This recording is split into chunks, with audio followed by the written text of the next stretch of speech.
pala, no? Ang bilis ng panahon. Pero kung susundan mo pabalik ang mga yapak namin, makikita mong hindi ito basta-basta kwento.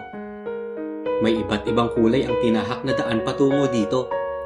Ito ay istorya ng mga taong napagod, nasaktan, nag-alinlangan,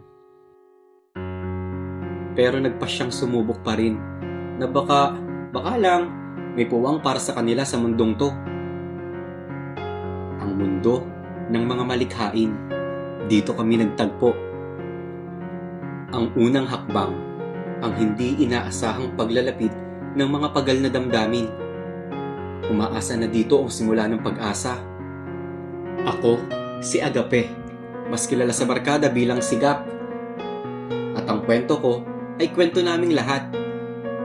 Kwento ng pilot squad, mga kaibigang pinili kong samahan, yakapin, at alalayan. Sila ang puso ng kwento. Ako, ang alaala na hindi bumitaw. Naalala ko pa nung unang pagkakataon na nakilala ko sila. May lungkot sa mga mata, may tanong sa bawat kilos, parang may dinadala. Pero kahit ganun, may kakaiba rin sa kanila. Isang liwanag na pilit bumubuhay kahit hirap ng magliyab. Sa bawat pagsayaw ng kulay, sa bawat indak sa entablado, parang sinisigaw ng mga katawan nila. Gusto ko nang sumuko, pero lalaban ako. At doon ko sila minahal. Mas minahal.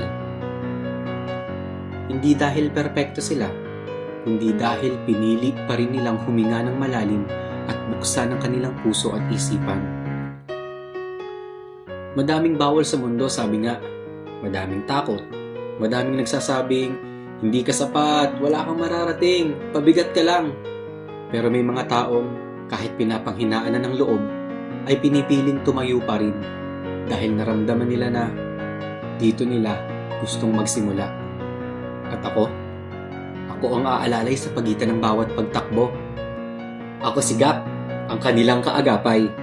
Ito ang aming panagpo. At ito ang simula ng isang makulay na istorya.